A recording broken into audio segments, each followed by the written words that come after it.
Thank you so much. It's an honor to be here with you guys. I am going to head right in because we've got a lot to cover.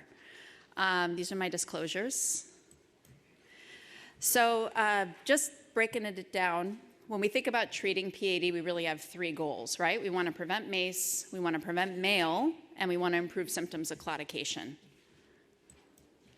And this is important because we know from multiple publications that cardiovascular risk increases with the diagnosis of PAD. So if we take a look at this graph, you can see that you have cardiovascular events on the y-axis and the ABI on the x-axis. And the diagnosis of PAD is an ABI of 0.9. And simply just having an ABI of 0.9 gives you a rate of cardiovascular events of 2% per year. If you carry that out to 5 years, it's 10%. Reduced ABI below 0.7, your rates at 5 years are nearly 20%. And so if you put that into the context of Framingham risk, which defines 20% at 10 years, really every single patient with PAD is at super high risk in this rubric. And so we should be treating them as such. And unfortunately, we really do a bad job of that.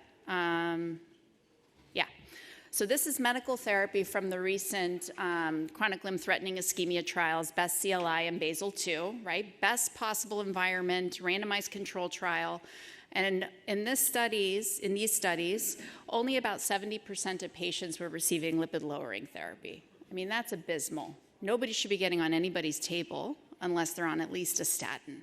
Antiplatelet therapy, similar, about 70 to 80%. So we really don't do a good job of treating these people medically. And that's despite the fact, why is this sensitive, that we have a lot of level 1 recommendations for medical therapy in PAD. So this is a summary slide of the updated guidelines from both ACC-AHA and ESC. If you take a photo, you can apply it to your patient and you will be at goal, okay? I just want to point out a few things. We're going to go through some of this in more detail. There are a couple areas of differences. The level of recommendation for the use of low-dose rivaroxaban differs between the Europeans and the Americans. The Europeans taking a little bit more of a conservative bend to this, probably because of bleeding risk. And then the lipid goals are different. So the American guidelines are saying get the LDL below 70. Europeans more aggressive, get it below 55. These people are at super high risk. And so we'll go into some of this in a little bit more detail. Gosh, I'm struggling. Okay, so if we start with treatment of hypertension, the HOPE trial, which is a number of years old now, looked at ramipril 10 milligrams versus placebo. And about 42% of people in this trial had PAD. And if you look across the cardiovascular outcomes, MI stroke, cardiovascular death, MI, there was a reduction with the use of ramipril as compared to placebo. And so we should definitely be treating our patients with hypertension to goal. And if you're going to use an agent, I would reach for an ACE or an ARB based on this data. Now, thinking about our lipid goals, again, we want to try to get that LDL below 70 or even below 55 if we can get there. If you haven't gotten there with a statin, we have data to use the PCSK9 inhibitors. This is a subgroup analysis from the Fourier trial, which included about 13% of patients with PAD. They had to have an ABI less than 0.85 and intermittent claudication, and a number had prior revascularization or amputation. And this PCSK9 therapy was on top of statins, ezetimibe, et cetera. And what you can see is that there was a significant reduction in the composite primary outcome of cardiovascular death, MI, or stroke in patients with or without PAD. But the PAD group is particularly, again, high risk, with a number needed to treat of only 29 compared to 72 if you didn't have PAD. So they, in particular, benefit from getting that lipid lowering therapy. On top of MACE outcomes, there was improvement in Mayo and limb outcomes. So if you look at MACE or Mayo, again, significant reduction with the use of evolocumab or Repatha. And there was no safety concerns or adverse events reported in the trial, and this limb benefit persisted even at the very low LDL. So particularly for you guys who are doing interventions, if you want to save the limb in addition to the life, get that lipid therapy on board. We have new guidance in terms of treating our patients with diabetes, as we know, a very high-risk population. The recent iteration of guidelines is saying we should be using our GPL1 and SGLT2 inhibitors for these patients as well. There's an improvement in MACE when we use these therapies, and this is based on subgroup analyses from the larger coronary trials. So we all need to become more familiar with these therapies. Or if at least you're not going to be prescribing them yourselves, if you're not comfortable, please at least put it into your plan so the PCP or endocrinologist can integrate it into their plan for the patient. I'm going to talk a little bit more about more contemporary data on the GLP-1s when we talk about treatment of claudication. Okay, updated guidance on antithrombotic therapy. So if we're going to treat a patient with antiplatelet therapy, there's a preference for clopidogrel over aspirin, and I'll talk to you about that data. Okay, that's just the symptomatic PAD patient. Now, if you want to reduce both MACE and MALE, that low-dose rivaroxaban, 2.5 milligrams twice a day with aspirin, should be your drug of choice. Now, the reason why clopidogrel is recommended potentially over aspirin is because of the Capri trial, which is very old now, but it looked at almost 20,000 patients with different types of cardiovascular disease. And over a 2-year follow-up period, there was a significant reduction in cardiovascular events with the use of clopidogrel. And this was really driven by the PAD subgroup, if you look at the right hand of the slide. And so for my patients with symptomatic PAD, I'm putting them on clopidogrel instead of aspirin if I'm not going to do the compass dosing, low-dose rivaroxaban. Now, any P2Y12 inhibitor is actually good, and I'll show you this. So we had some signals from the coronary trials, which is how most of our research in PAD starts, subgroup analyses of coronary trials, that suggested that ticagrelor may be even better. Okay, there was a non-significant reduction in MACE with ticagrelor over clopidogrel in DAPT in a subgroup analysis from Plato.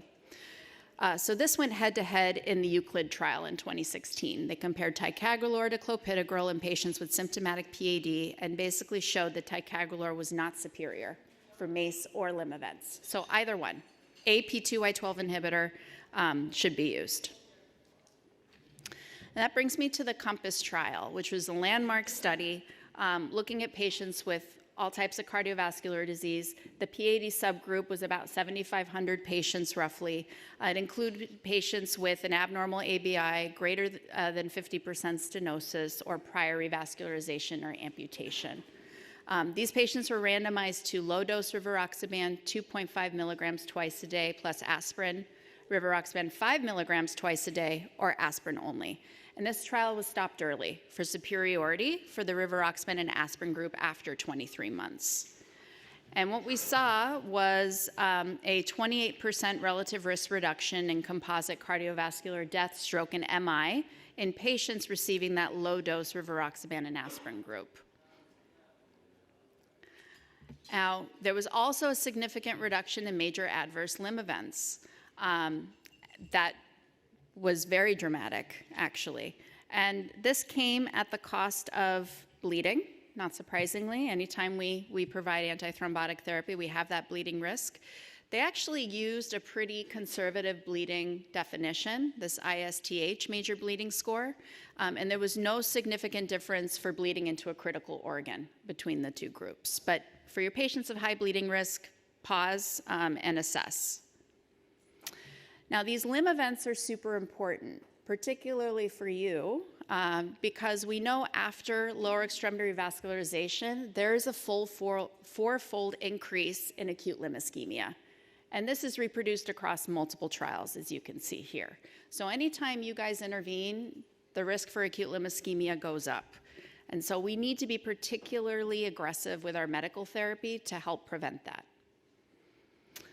And as you are going to talk about a lot today, when we're considering revascularization, right, we've got a couple different areas. We would think about it first line for inflow disease, aortoiliac, in our critical limb ischemia patients. And then it's reasonable for those with lifestyle-limiting claudication above the knee if they've failed medical therapy. So before you get to putting the patient on the table, there are a couple things you can do. You can try cilostazol, which has to be given as 100 milligrams twice a day, taken for 3 to 6 months to reach its maximal effect. Unfortunately, a lot of patients have side effects, about 60%. And there is a black box warning for advanced heart failure if the EF is less than 40%. But if they can tolerate it, 67% have increased maximal and pain-free walking. So it's worth at least a try. Now, this is data that just came out this year, the STRIDE trial, which looked at semaglutide for the treatment of claudication. Really interesting study. They looked at patients with type 2 diabetes and PAD who had an abnormal ABI or TBI. They had to be able to walk at least 200 meters to be in the study, but up to 24% had prior revascularization. They were randomized to semaglutide sub-Q 1 milligram every week or placebo. And at 1 year follow-up, what they saw was an improvement in the median max walking distance of 40 meters in the patients getting semaglutide versus 14 meters in placebo, and this was statistically significant. Now, this is probably completely independent of weight change because there was only a 4 kilogram difference between the treatment groups. So it really seems to be a primarily vascular effect of this drug. The other thing that's interesting is they hit statistical significance at about 26 weeks and it persisted thereafter. And this was both for increase in max walking distance, pain-free walking distance, and then this vascular quality of life score as well. So one more reason to be reaching for the GLP-1 inhibitors for our, or receptor agonists, excuse me, for our patients with PAD and diabetes for now. Now, beyond that, supervised exercise is recommended, and if you cannot get the patient to supervised exercise, at least a home walking program should be recommended. I just want to draw attention to the fact that after you've done a revascularization procedure, you should also be sending your patient for supervised exercise. Think about it like coronary revascularization and cardiac rehab. Same idea. We have better outcomes when patients get both therapies. After revascularization, again, this low-dose rivaroxaban with aspirin is recommended to reduce both MACE and MALE. We'll talk about the use of dual antiplatelet therapy on top of that. And then I just want to call out, if your patient's getting full-dose anticoagulation for another reason, that supersedes the low-dose rivaroxaban. So you do the full-dose anticoagulation if they have AFib, for example, and then if they have low bleeding risk, maybe a single antiplatelet on top of that. So Voyager was the follow-up to Compass, okay? And this is where our recommendation for low-dose rivaroxaban comes from.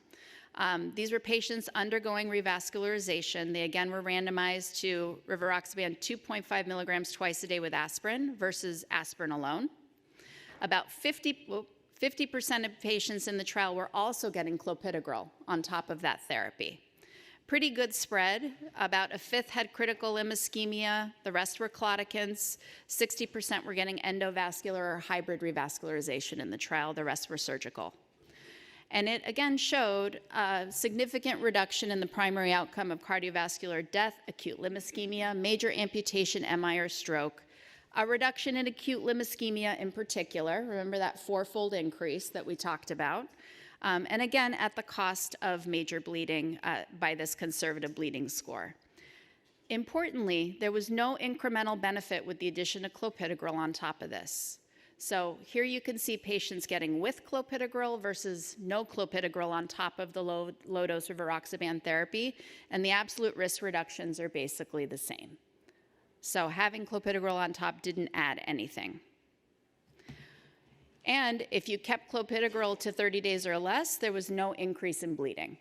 So if you need to do that triple therapy, you could do clopidogrel, aspirin, low-dose rivaroxaban up to 30 days, and then ideally drop the clopidogrel and keep the low-dose rivaroxaban on board. And this has been shown, again, to reduce subsequent vascular events, second event, third event, fourth event, if you have that low-dose rivaroxaban on board. I'm going to skip over this because I know I'm out of time and go to my summary. But Basically, all PAD patients are super high risk and need to be on guideline-directed medical therapy. We should prescribe it. If the patients are being sent to you for their PAD, you're the expert, and you at minimum need to be making the recommendations for medical therapy, just as you would as a coronary revascularization expert. This is my ideal post-revascularization prescription. I would say if you got to do that triple therapy again, clopidogrel max 1 month and then drop it. High potency statin and then add on if you need it to get that LDL below 55. Blood pressure below 130/80, use an ACE or an ARB. And if they're a diabetic, add that GLP-1 and SGLT2 to get their A1C to goal. Don't forget to tell them to stop smoking and supervised exercise therapy. Thank you very much, guys.